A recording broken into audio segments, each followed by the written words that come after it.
રાજકોટ શહેરના કાલાવડ રોડ પરની ઘટના એજી ચોક નજીક આગની ઘટના સામે આવી। આઈડીબીઆઈ બેંકમાં આગ લાગી। મોડી રાત હોવાથી જાનહાની અટકી છે। જો કે ફાયરની ટીમ દ્વારા આગ પર કાબુ મેળવવાના પ્રયત્નો કરાઈ રહ્યા છે। ફાયર બ્રિગેડ વિભાગ દ્વારા આગ પર કાબુ મેળવાઈ લેવામાં આવ્યો છે। કાલાવડ રોડ પરની આ ઘટના જ્યાં બેંકમાં અચાનક આગ લાગી, કયા કારણોસર આગ લાગી તે હજુ જાણી નથી શકાયું। મધ્યરાત્રિએ આગ લાગી હતી, જે દરમિયાન કોઈ જ કર્મચારી હાજર ન હતા, એટલે મોટી જાનહાની ટળી છે।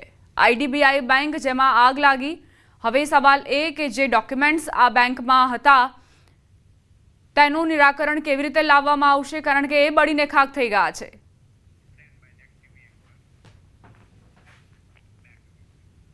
સમાચારોમાં આગળ વધીએ। મહારાષ્ટ્રના નાસિકમાં લૂંટની ઘટના બની છે। બે શખ્સોએ મહિલાના ઘરમાં ઘૂસીને લૂંટને અંજામ આપ્યો, જેના સીસીટીવી પણ સામે આવ્યા। સીસીટીવીમાં બે અજાણ્યા યુવકો એક મહિલાના ઘરમાં ઘૂસીને તેની સોનાની ચેન લૂંટીને ભાગી જાય છે। આ ઘટના નાસિકના પંચવટી વિસ્તારની હોવાનું જાણવા મળી રહ્યું છે। પોલીસને માહિતી મળતા જ તેઓ સીસીટીવીના આધારે આરોપીઓની શોધખોળ કરી રહ્યા છે। નાસિકમાં કઈ રીતે ધોળે દિવસે લૂંટની ઘટના બની તેના સીસીટીવી ફૂટેજ જુઓ। આ મહિલા જે ચોરોને લૂંટ ચલાવતા રોકવાનો પ્રયત્ન કરી રહી છે, પરંતુ તેમ છતાં એ ચોર ભાગવામાં સફળ રહે છે। કઈ રીતે મહિલાના ઘરને નિશાન બનાવવામાં આવ્યો અને ત્યારબાદ લૂંટ ચલાવવામાં આવી તે જુઓ।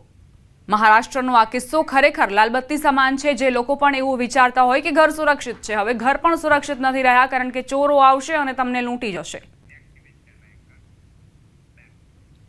બુટલેગરને દીવની હોટેલમાં લઈ જવો પોલીસ કર્મીઓને ભારે પડ્યો છે। જૂનાગઢ પોલીસના 3 કર્મચારીઓને જિલ્લા પોલીસ વડાએ સસ્પેન્ડ કર્યા।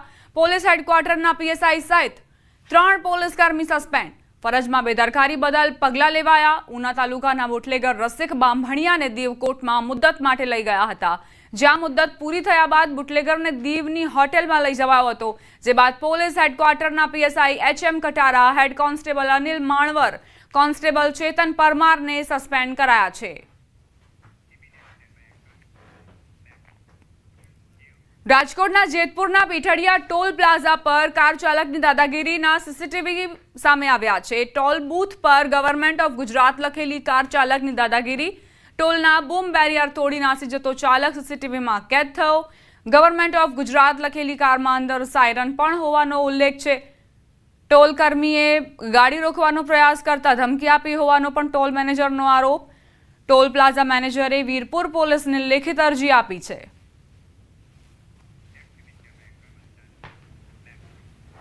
વલસાડના અતુલ નજીક અમદાવાદ મુંબઈ નેશનલ હાઈવે પર આગનો બનાવ। કારમાં આગ લાગવાના 2 બનાવ સામે આવ્યા। સૌપ્રથમ બપોરના સમયે પૂરપાટ ઝડપે દોડતી કારમાં આગ લાગી હતી। સદનસીબે કાર ચાલક નીચે ઉતરી ગયો હતો। થોડી વારમાં કાર આગમાં બળીને ખાખ થઈ ગઈ। તો સાંજના સમયે અતુલ નજીક નેશનલ હાઈવે પર અન્ય એક કારમાં આગ લાગી હતી। સીએનજી કારમાં આગ લાગતા કારમાં સવાર તમામ લોકો નીચે ઉતરી જતા આ બાદ બચાવ થયો હતો। હાઈવે પરથી પસાર થતા વાહન ચાલકોના જીવ અદ્ધર થયા હતા। નેશનલ હાઈવે પર 2 કારમાં આગનો બનાવ બન્યો છે। કઈ રીતે કાર ભડભડ સળગી ઉઠી તેના દ્રશ્યો પણ સામે આવ્યા। સદનસીબે ઘટનામાં કોઈ જાનહાનિના સમાચાર નથી। તમામ લોકો નીચે ઉતરી જતા આ બાદ બચાવ થયો છે। પંચમહાલમાં ફેક્ટરીમાં ગેસ લીકેજ પ્રકરણમાં મૃત્યુઆંક 2 થયો। વડોદરામાં હોસ્પિટલમાં સારવાર દરમિયાન એકનું મોત। ગેસની ગંભીર અસરનો ભોગ બનેલા 4 કામદારો વેન્ટિલેટર પર સારવારમાં છે। અગાઉ ગેસ લીકેજમાં મંદિરના પૂજારીનું મોત થયું હતું।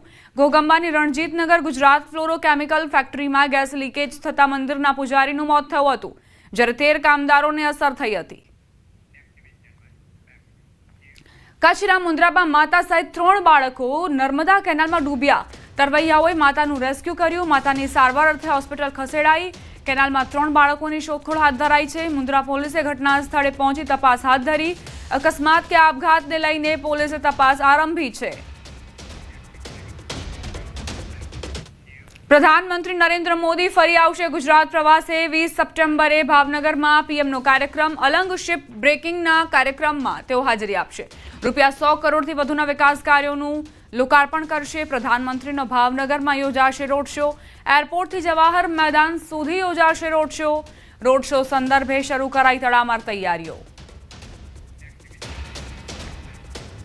કેન્દ્રીય ગૃહમંત્રી અમિત શાહ આજે મોડી રાત્રે ગુજરાત આવશે। 14 સપ્ટેમ્બરે વિવિધ કાર્યક્રમોમાં હાજરી આપશે। ગાંધીનગર ખાતે અખિલ ભારતીય રાજભાષા સંમેલનમાં હાજરી આપશે। અમદાવાદમાં સરદાર ધામ ખાતે સંવાદ કાર્યક્રમમાં ઉપસ્થિત રહેશે। નારણપુરામાં સ્પોર્ટ્સ કોમ્પ્લેક્સનું ઉદ્ઘાટન કરશે। અમદાવાદ સર્કિટ હાઉસ ખાતે મનપાના પ્રશ્નોના નિરાકરણ માટે સમીક્ષા બેઠક યોજાશે। રાહુલ ગાંધીના ગુજરાત પ્રવાસ અંગે ભાજપના પ્રવક્તા ઋત્વિજ પટેલે પ્રતિક્રિયા આપી। કોંગ્રેસના પ્રશિક્ષણ શિબિરમાં અપેક્ષિત કાર્યકરો પણ નથી હાજરી આપતા। કોંગ્રેસ કાર્યકરો પણ ગેરહાજર રહ્યા છે। કોંગ્રેસ પોતે જ એક સડેલી કેરી છે। કોંગ્રેસની એક કેરી તો બતાવો કે જેની પર પ્રજા વિશ્વાસ કરી શકે। ઘણા જવાબદાર લોકો ત્યાં ગેરહાજર રહ્યા છે એ પણ જાણવામાં આવ્યું છે। બીજું એમણે વાત કરી કે સડેલી કેરી બધી જ કેરીઓને સડાવી દે, તો કોંગ્રેસ પોતે જ એક સડેલી કેરી છે। કોંગ્રેસમાં એક કેરી તો મને બતાવો કે જે સારી હોય, કે જેના ઉપર વિશ્વાસ પ્રજા કરી શકે, જેના નેતૃત્વ ઉપર પ્રજા વિશ્વાસ કરી શકે અને એમની વિચારધારાને સ્વીકારી શકે, એવું કોઈ પણ વ્યક્તિ, કાર્યકર્તા, નેતા કોંગ્રેસમાં નથી। એટલે જયારે કોંગ્રેસ જ સંપૂર્ણ સડેલી કેરી હોય ત્યારે એમના રાષ્ટ્રીય અધ્યક્ષે જે વાત કરી છે એ બિલકુલ બેબુનિયાદ છે અને તથ્યહીન વાત છે।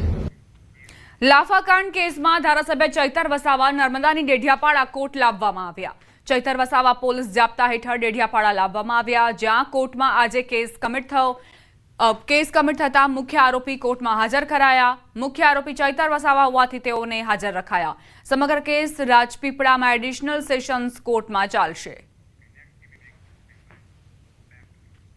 સમાચાર જૂનાગઢથી કોંગ્રેસના નેતા રાહુલ ગાંધી ફરી ગુજરાત આવશે। 18 તારીખે ફરી રાહુલ ગાંધી ગુજરાત આવશે। પ્રશિક્ષણ શિબિરના સમાપન કાર્યક્રમમાં રાહુલ ગાંધી ઉપસ્થિત રહેશે।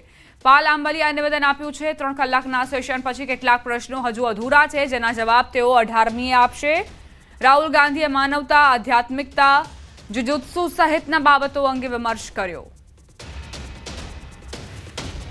રાહુલજી આજે પ્રશ્નો છોડીને ગયા છે, એ આ જ મુદ્દાઓને લઈ અને એને એવું કહ્યું છે કે હું 18મીએ પાછો આવું ત્યારે આ જ પ્રશ્નોના જવાબ તમે શોધી રાખો। સંગઠન સર્જન પછી ગુજરાતમાં કોંગ્રેસની વિઝિબિલિટી વધી છે।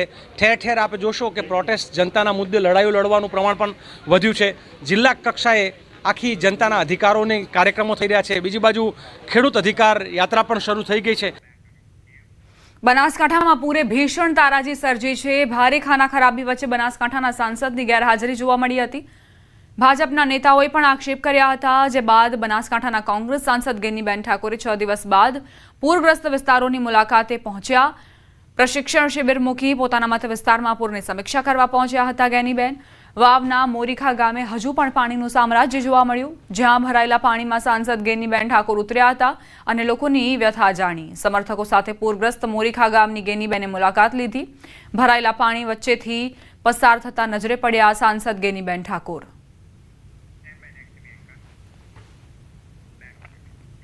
અંબાજી દાંતા વચ્ચે ત્રિશુળિયા ઘાટમાં ગમખ્વાર અકસ્માત સર્જાયો। એક સાથે 4 વાહનો અથડાયા। ત્રિશુળિયા ઘાટમાં એક સાથે 4 વાહનો ઊંધા પડ્યા।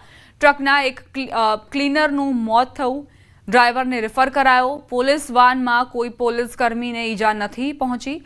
આ બંને ટ્રકો અંબાજીથી પાલનપુર તરફ જઈ રહ્યા હતા।